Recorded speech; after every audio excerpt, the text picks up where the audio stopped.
Hi, I'm your host Vasco Duarte. Welcome to the Scrum Master Toolbox podcast, where we share tips and tricks from Scrum Masters around the world.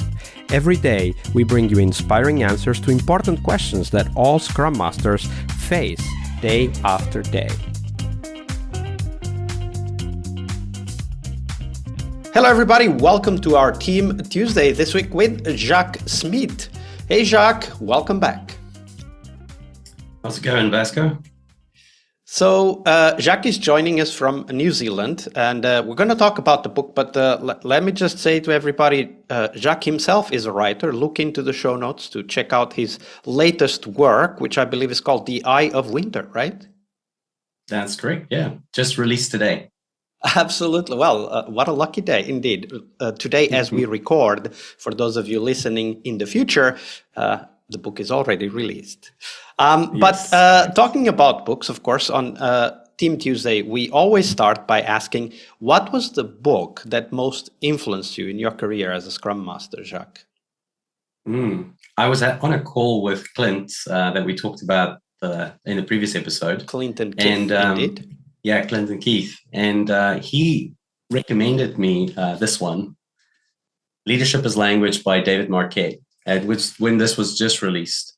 And I picked it up and I read it, and it just blew my mind for so many reasons. The first one was I could immediately see how it connected to the anti-patterns that were happening in the organization, where we were stuck in a doing loop, like the red work loop, constantly just doing. And we couldn't understand why everybody was so fixated on the deadline, like all the time. And suddenly, like that piece of like accountability without psychological safety becomes a trap. Landed for me, and it's like, okay, but where's this coming from? What's the anti-behavior that we need to address here so that we can stop this behavior from happening? That was why this was such a great book for me. And it also gave me language to be able to kind of like run my planning sessions different, like with the Fist to Five, using that as a technique to find out whether people were maybe disagreeing but not telling outright how things were landing for them. And just the deep dive in the history of leadership, it stimulated my own journey, and I really wanted to find out more about everything that he talked about. So, yeah. I think that's why other Scrum Masters need to read it as well, because if you don't understand the kind of like history of how we got to Scrum and like what came before it, and you don't see how these like ways that we behave, the language that we use can shape the behaviors of the people we talk to, you can sometimes like just be perpetuating the very pain and frustration that you're lamenting, that you're seeing in front of you. Yeah, absolutely. Language is everything we have. I mean, I'm not the one saying this. This is a philosophical statement that is quite old. And there's even philosophy strains or philosophy groups that talk about this idea, especially the constructivists. And we need to realize that how we communicate to others will affect them and us. It is a give and take, but it also shapes our understanding of what is being handled.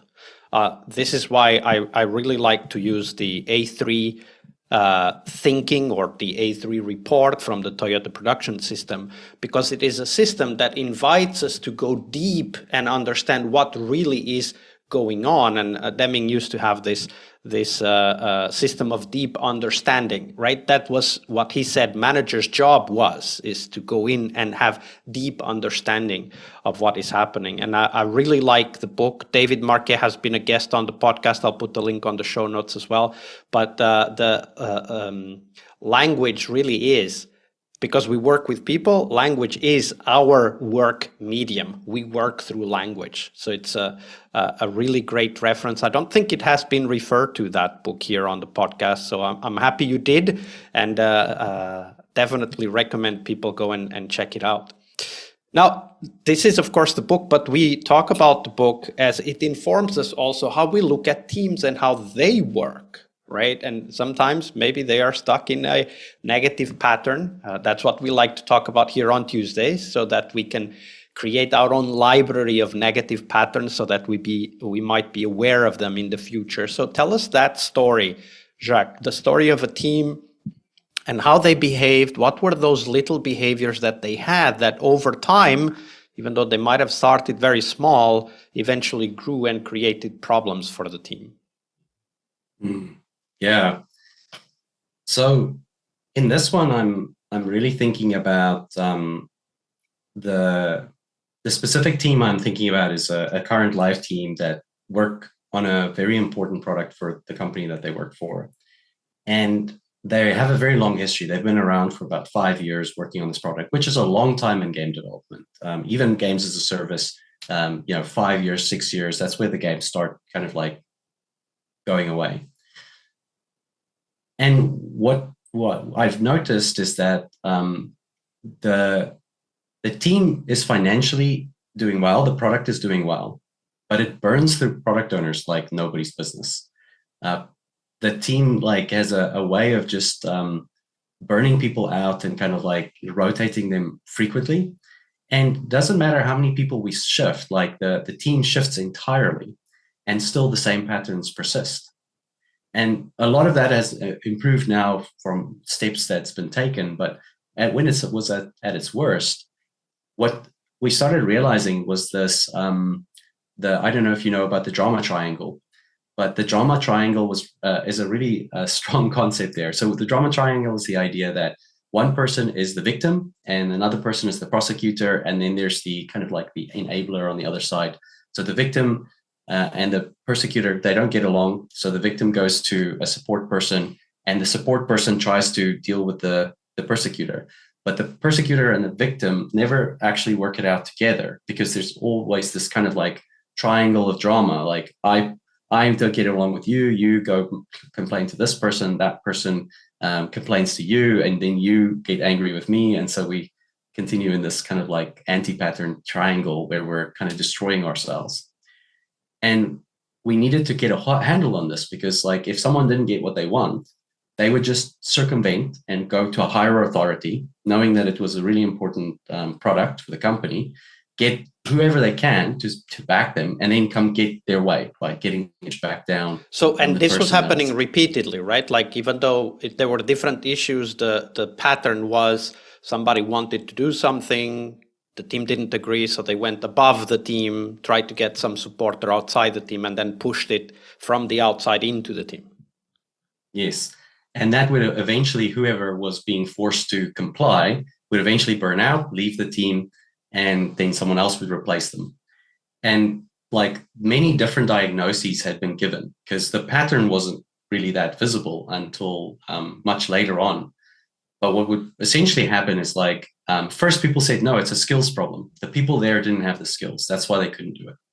So the most like capable person in Australasia came in and took over that team. And soon they were facing the same challenges. And it's like, okay, it's not a skills problem. What's going on here? And we started kind of like getting the managers to start to introspect about how the pattern was, how they were enabling the pattern. And we started pushing this back to getting the conflict to be resolved on the team level. So if two people escalate to managers to try and get that pressure to be applied, the rule was we bring it back to them. We sit down with them and we actually get them to talk through it. And I had to work really hard on my conflict resolution skills because many of the times it actually fell to me. I had to sit those two people down and talk them through an issue. But that made a world of difference and actually did shift a lot of the issue. Like, there's a lot to work through and much of the history that needs to be resolved. But the core of it was kind of like the nipped in the bud, like it stopped having children. It stopped growing and becoming more than what it needed to be, right? Because sometimes even a small disagreement, if it involves upper management, it can become quite a big issue. Yeah, exactly. And like if you don't disagree on a sprint level about whether one feature should be prioritized over another, and you get like the upper management involved to have that conversation, that's an incredibly inefficient use of time and resources, and like not a very good way of building trust in a team either. It's going to destroy my trust with you because every time you don't get what you want, you're going to bring down the boss on my head. Like, how am I going to have a good constructive conversation with you? Yeah, absolutely. It kind of creates immediate distrust with everybody within the team, right? No wonder you were Yeah. seeing that the people changed, but the pattern repeated, because of course, when there's no trust, right? Like it basically meant that anyone could force the team to do whatever they like. They just needed to call somebody on the outside. Exactly. And so the culture kind of persisted beyond the people. You could bring anyone in there, as long as there was enough of a body of kind of history to maintain the previous culture. The new person would just get pulled into that culture and pulled into the next one, like next iteration and next iteration. Yeah. And one example of this story is that it takes courage and, of course, confidence and experience, but it takes courage to step out of that pattern. Of course, first we need to identify it. So it's great that you named it. Now we have a link in the show notes for people to go and check out and identify it. And you've described it for us. So we can now identify it. But once we see the pattern, we need to figure out how to step out of the pattern rather than just play into it. Yeah, exactly that. And I mean, there's a lot of different ways of looking at this. I personally really love organic agility. It's like one of my Andre Tomasini and his crew, and the way that they've approached leadership. And that fundamental base, I know Dysfunctions of the Team talks about it as well, but that fundamental base of conflict resolution for a team to be able to get past directive leadership is actually, I think, something we often overlook. You can't have a functioning Scrum team without conflict resolution and the ability to make shared decisions. If those two things don't work, then Scrum doesn't really do what you mean it's supposed to be able to do, because people can't collaborate. Absolutely. Great story. Thank you for sharing that, Jaques. Yeah, all good. Tuesday is Team Day here on the Scrum Master Toolbox podcast. But tomorrow we talk about something that goes beyond the work we do with the teams. We will talk about how to lead change and what our guests have learned from leading and participating in change programs during their career. See you tomorrow. We really hope you liked our show. And if you did, why not rate this podcast on Stitcher or iTunes? Share this podcast and let other Scrum Masters know about this valuable resource for their work. Remember that sharing is caring.